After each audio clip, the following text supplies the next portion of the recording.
Hey everyone, today on Big Al Books, I'm here to do my May wrap-up. May was a pretty chaotic month for me, but I still had a good time trying to participate in the Asian Readathon. This is a new to BookTube Readathon hosted by the channel Read with Cindy and a few other people who I will link down below, but I had a great time participating in this readathon that really covers most of what I read this month. I've got 12 books to cover in this video, so I think I'm going to start off talking about the 3 books that I read that were unrelated to the Asian Readathon, so that we can then spend the rest of the video chatting about some fabulous books by Asian authors. Let's start off by talking about the trendy new release that I read this month. I got to read Spring by Ali Smith, the newest installment in her seasonal quartet, and I feel good that I'm finally caught up with the releases of the novels where I can actually read the book Spring as it comes out in spring. Feels very good to be relevant, and I think that it's a really good sign for the series that I started reading Spring and I just felt so excited and energized to be back into this fictional project that Ali Smith has created. Even though most of the books in the seasonal quartet are very similar in tone, I'm not finding it stale yet, and I found myself just happy to be returning to the world as Ali Smith sees it. And I really like her vision, where she's someone who is very critical of what's happening in the world around us, but yet it never seems like it's too doom and gloom. There is this resilience that shines through her works, and there are so many whimsical and wonderful things that happen. I've completely given up on looking for realistic characters in her fiction.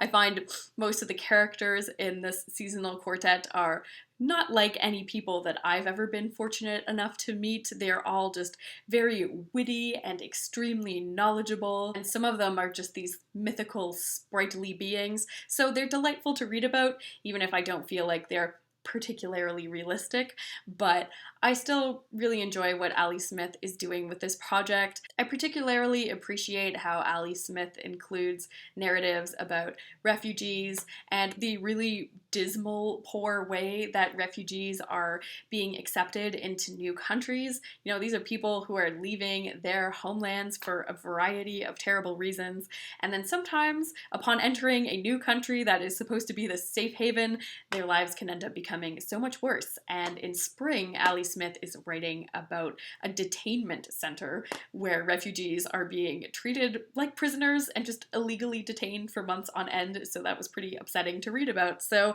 I like that Ali Smith is bringing up these refugee issues as this kind of big moral failure of our generation, and she's not just writing about refugees in this kind of like tragic way so that her readers can like feel bad about them, but she writes about it in more of an accusatory way, where she is putting that ownership on the British people or people around the world. What are you doing to fix this? What are you doing to welcome refugees into your community? How are you making change in this world?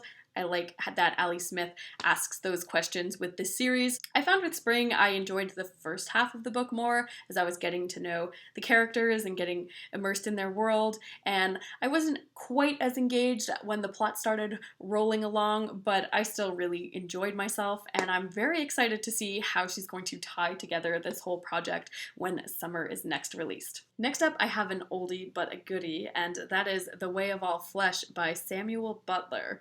So this was written during the Victorian period, but I feel like it's not one of the more well-known books from this time period, and it actually wasn't published until the early 1900s after the author's death, because this is a bit of a scandalous takedown of Victorian society, so he didn't really feel like it was going to be appropriate to publish during his lifetime. So you can expect that there are some shots fired in this book. It kind of reminded me of Jude the Obscure in the way that it was just challenging some of the major institutions of society from the time period in much of a less depressing way, where Jude the Obscure is just like overwhelmingly sad. This was more of a satirical, biting, scathing kind of critique. So this is about the upbringing of a young boy, and that was the part of the book that I really liked the best, was this poor child who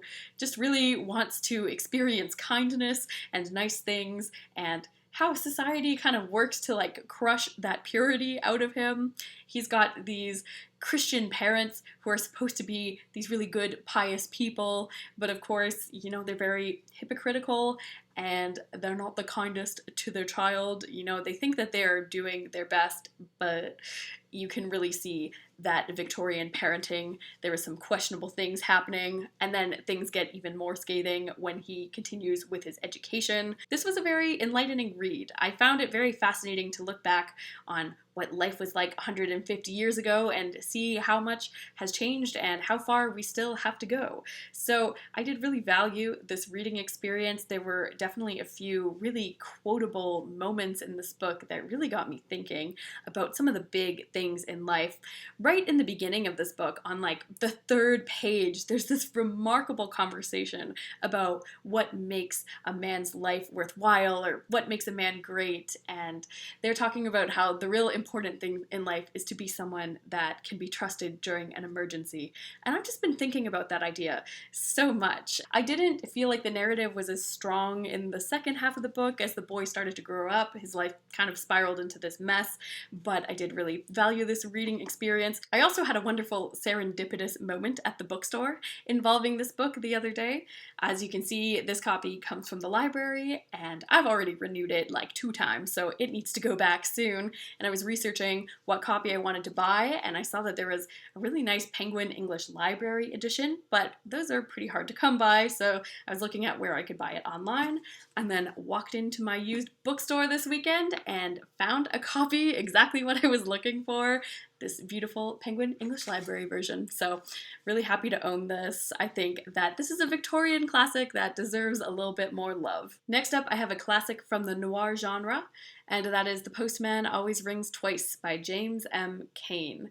That is a title that I've always heard but never knew what the story was. I haven't seen the movies yet, although now I really want to. And I was just really pleasantly surprised with how dark and creepy and strange this short but deadly noir novella is. This is a story that just gets going right away. I think by about page 10, there is a murder that is being planned. So James M. Cain does not waste your time. There are lots of fun twists and turns throughout this story, and you're never really quite sure of the character's true motivations, so it makes for a really compelling ride. I've tried to read some noir novels in the past. I think I read The Maltese Falcon by Dashiell Hammett and The Big Sleep by Raymond Chandler, but I found that The Postman Always Rings Twice was much more up my alley because I'm not as drawn to the detective character who's trying to solve the crime, and I think I liked this book more because it's more from a criminal perspective, from the people who are doing the dark things and are trying to get away with it. So I guess that's just a perspective that seems to work more with my reading tastes, so I'm really excited to have discovered James M. Cain. I think he's a fabulous writer. His prose is really spare, but he really does draw you into his messed up world, and I can't wait to read some of the other novels and short stories that are included in this collection. So there will definitely be more noir in my future. Moving along, let's talk about the books that I picked because of the Asian Readathon happening throughout the month of May. There were 5 challenges for this Readathon, and I completed 4 of them because the 5th one was to read the group book. And I'm a bit of a solitary badger with my reading, so I did not get to the group book, but I did crush the other challenges. So the first one was to read any book by an Asian author. And I read 9 books for this readathon, so we can safely say that I have checked that one. Number 2 was to read a graphic novel featuring an Asian character or written and drawn by an Asian author. So I was able to find a graphic novel that met both of those points, and that was The Best We Could Do by Thi Bui. This is a graphic memoir that I've wanted to read for a long time. I've picked it up so many times in the bookstore and just flipped through. The art is just beautiful in this collection, and Thi Bui is telling the powerful story of her family and how they had to leave Vietnam as refugees and move to America. This memoir is such a fascinating project because Thi is not just telling her own story, but she is also trying to learn more about her parents and what their upbringing was like in Vietnam, and she's really trying to understand what it might have felt like for them to go through the turmoil of the war, to experience life as refugees and have to come to such an unfamiliar country like America and rebuild their lives. And she reflects on the way that that has shaped their personalities and maybe made them difficult parents in some ways, but she's really trying to empathize with them and to learn their story. And then not only is she trying to take on that project of learning her own family story, but then she also has to draw it. And that, I think, is like a next level difficult thing to do. Like, she has to do these very intimate and powerful drawings of her own parents' past and their story. And that's what I think makes this story so powerful, because there's this transparency to the story where we can see her in the present trying to talk to her parents and get these stories out of them so that she can put them into her book. So you're always aware that she is putting this narrative together, and it's just such a really powerful end result. I've never seen a graphic memoir that grapples with family history in this way, so I thought this was just an incredible read. After reading The Best We Could Do, I was also inspired to finally pick up The Sympathizer by Viet Nguyen.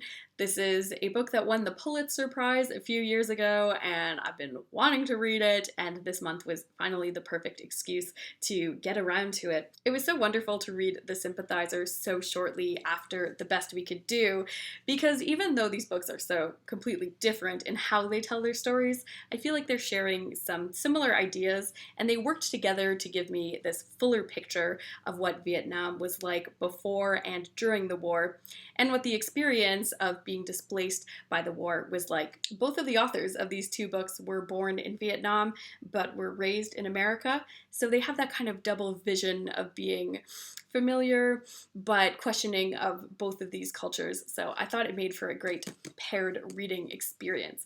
Even though The Best We Could Do is much more of an emotional graphic memoir, and The Sympathizer is more of an action-packed spy thrillery book in a very literary style, which was a pretty unique combination. The Sympathizer is the first novel that I've ever read that is fully centered around the war in Vietnam, so in some ways this was probably a poor choice because it's a pretty complex depiction of this conflict. It does not give you any kind of easy answers. I mean, the whole point of this main character is that he is someone with very fractured ideas of identity. He's not comfortable saying that he's one thing or the other. He's got a French father and a Vietnamese mother, and he feels like he doesn't really belong anywhere, and it doesn't make matters any easier when he turns out to be a double agent. So he is secretly working with the communist government in North Vietnam while also working for the general in South Vietnam. Throughout the novel, the main character is challenged with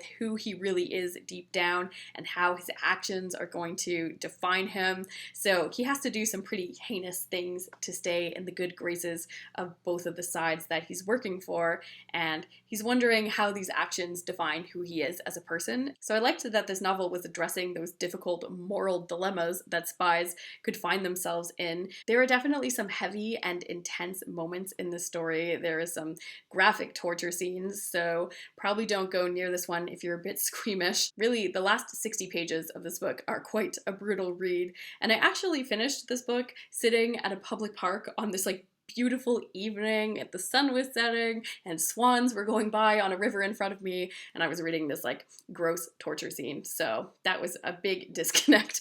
But even though there are some brutal moments in this book, there are also some really funny moments as well. I really liked the author's sense of humor, and there's just so often these strange similes or metaphors that I thought had such an unusual way of depicting reality, so I really enjoyed his writing style. Here's a quote from one of my favorite scenes that takes place at a restaurant where the waiters arrived at that moment with the solemnity of Egyptian servants ready to be buried alive with their pharaoh. So I thought there were some great turns of phrase in this novel that made me laugh.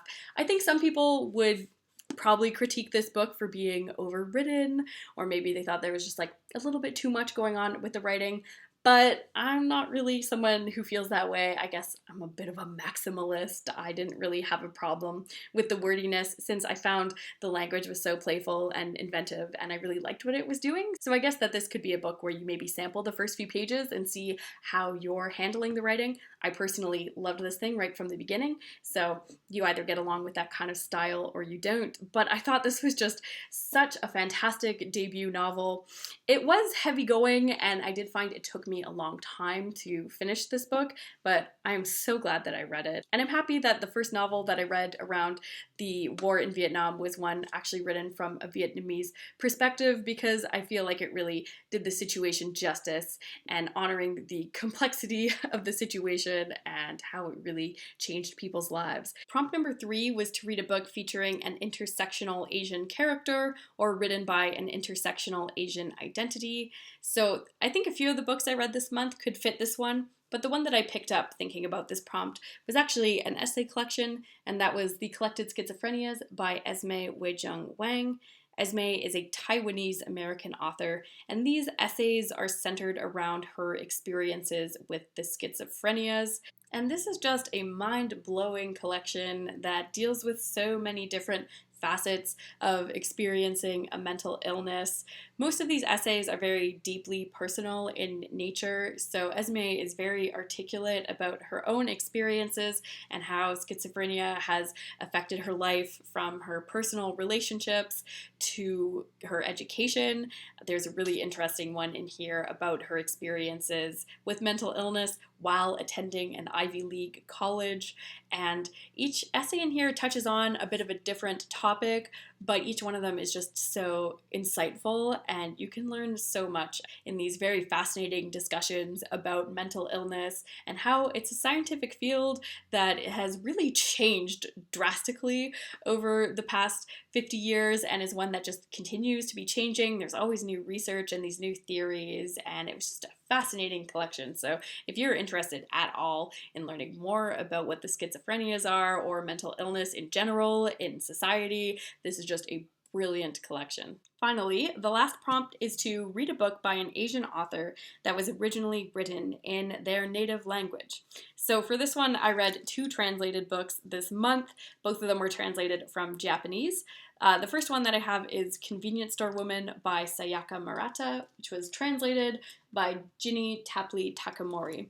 And this is a book that came out last year, and I heard a lot of people talking about it, and I wasn't really that interested in picking it up until I saw it at the library, and this cute little smiling piece of sushi really attracted my attention, and I couldn't say no. So this is a book that is very short, it's a very quick, pleasant read, it won't take you too long, and it's about this woman who feels like a bit of a social misfit. She doesn't really understand social cues or the people around her or how to be appropriate in certain settings, and she finds purpose in her life when she gets a job at a convenience store, because she really loves working in this highly structured environment where there is a routine, where behavior has a purpose, and she knows how to behave in these interactions, and she can understand everyone's motivations. So she really finds a lot of deep personal satisfaction in this job, but the problem is, of course, with society, with everyone around her who feels like that's not a real job and that her life isn't going to be valid until she gets married and has children and buys a house and has like a real job. So this book is kind of taking a challenging look at Japanese culture and what's expected of people, and it just seems to be asking the question, why can't we just let people be happy? You know, why can't we just mind our own business and let people do their thing? This woman's not hurting anyone, and why do we have to go giving her a hard time? So I found this book was like, it was short and, you know, not too much happens in this book, but it did get me thinking about society's values in a big way. So I appreciate it about this book, even if the story itself isn't quite that memorable. The setting is really evocative. You can picture the lively convenience store environment, and it does get you thinking, so I'm glad that I picked this one up. The other translated book I read was I Am a Cat by Sōseki Natsume, and this was translated by Aiko Ito and Graham Wilson. This is a Japanese modern classic that I was drawn to because it is written from the narrative perspective of a cat. So, cat lovers of the world, you know, who can resist that? Sounds like a very fun premise. I think that this book offers some interesting observations on human society from the perspective of this cat, but I would say that you probably won't enjoy this book if you're going into it expecting it to be about a cute cat and his fun little adventures.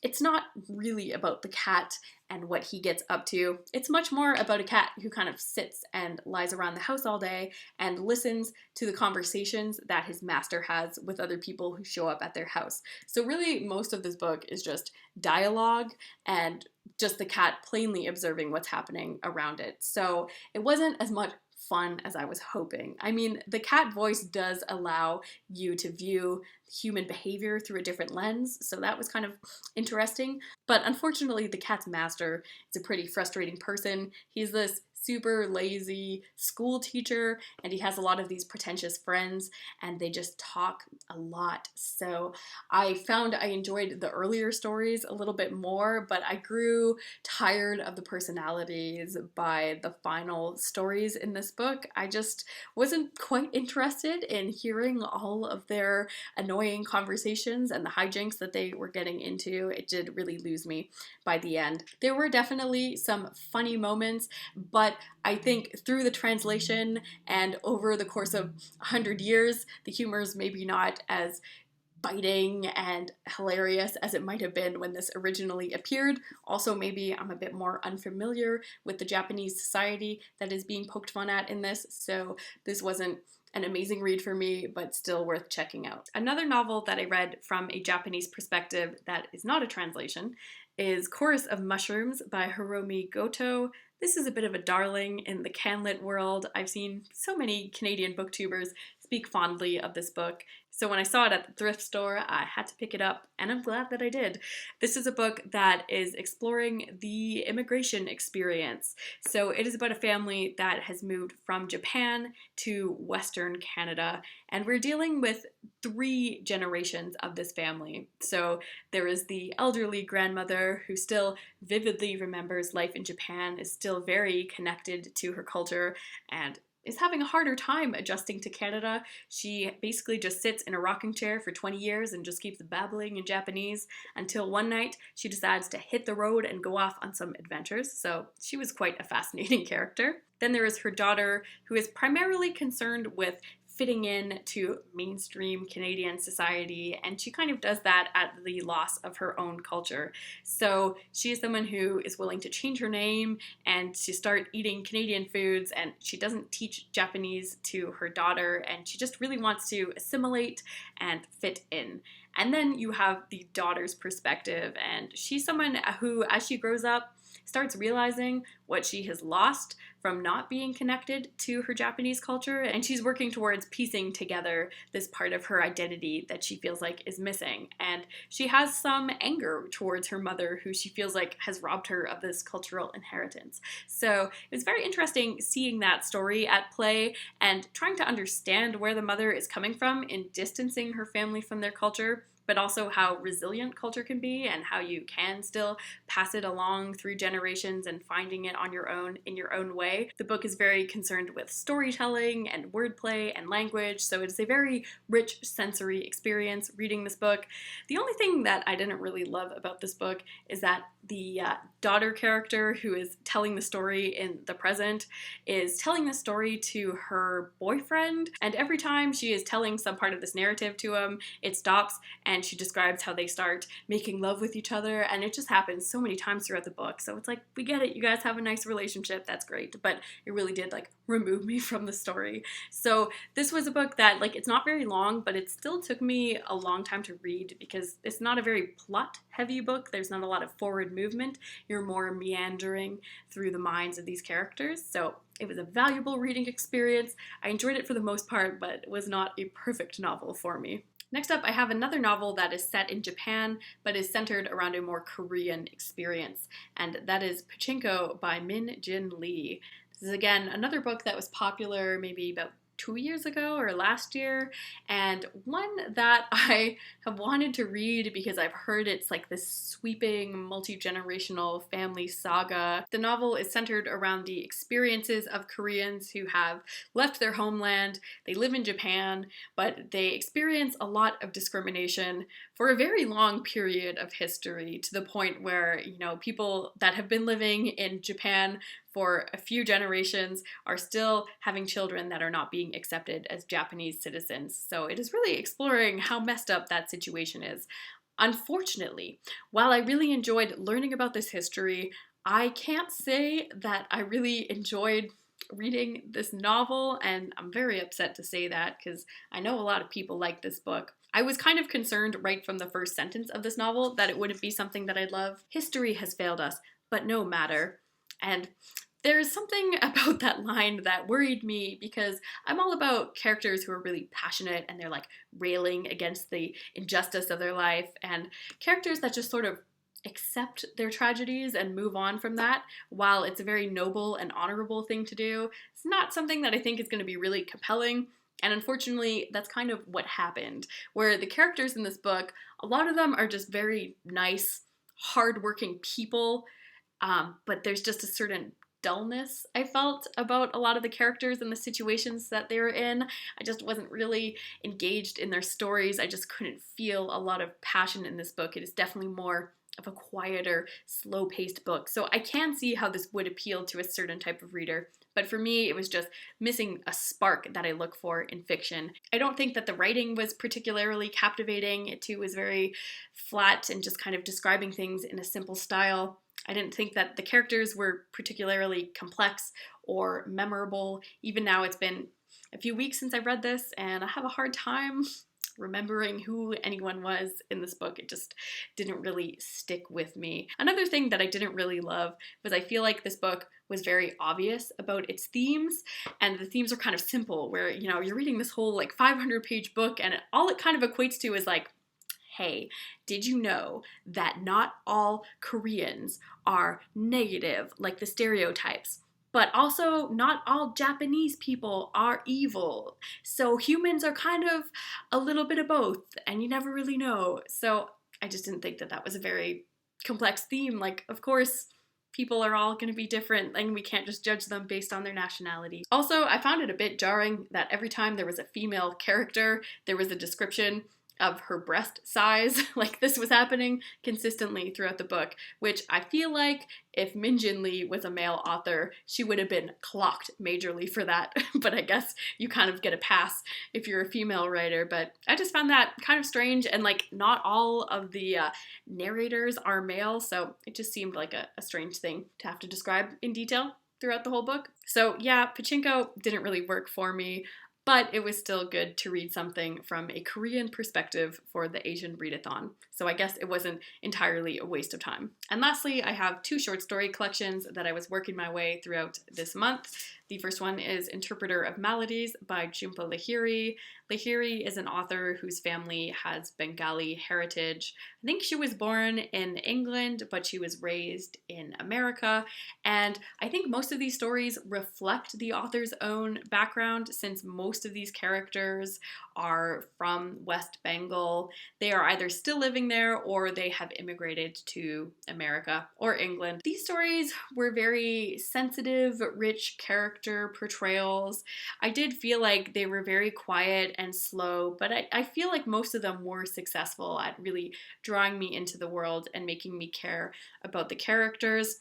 I think some of these stories were more successful than the other ones. I particularly really liked the title story, Interpreter of Maladies. That one was the most memorable of the bunch for me, since it had this woman who's very dissatisfied with her marriage, and this curious taxi driver, and these ominous monkeys. So I thought that was a fabulous story. Most of the other stories are more slower and character-driven. Good to read if you're in an introspective mood. So can't say that I loved all of these, but there are a few gems in here, and it's an interesting way to learn about the Indian immigration experience. And last up, I have Stories of Your Life and Other Stories by Ted Chiang.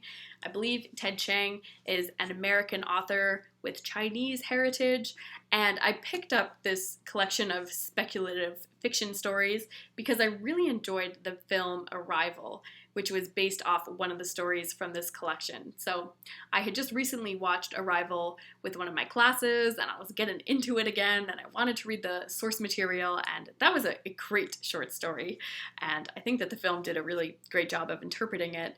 But there are so many other wild and weird short stories in this collection, and each one of these stories is just mind-bending in a completely different way. So I had such a trip reading each of the stories in this collection. And I'm not really someone who gets into math and science and physics. That kind of thing usually scares me off, but Ted Chiang was able to take these high-order concepts and apply them in a really unique way to drive his stories, so I was not turned away. I felt really engaged with all of these stories, and some of them are just crazy, some of the things that are happening. There's a fabulous story in here about a man who develops this kind of super intelligence and then has to begin battling another super intelligent human.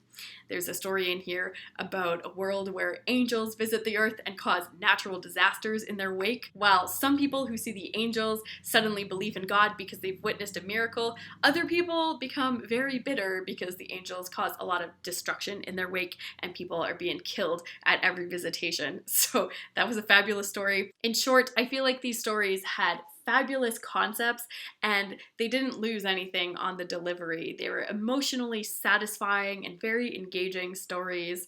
I really thought that this was an impressive collection, and I'm just surprised how much fun I had reading so many of these technical short stories.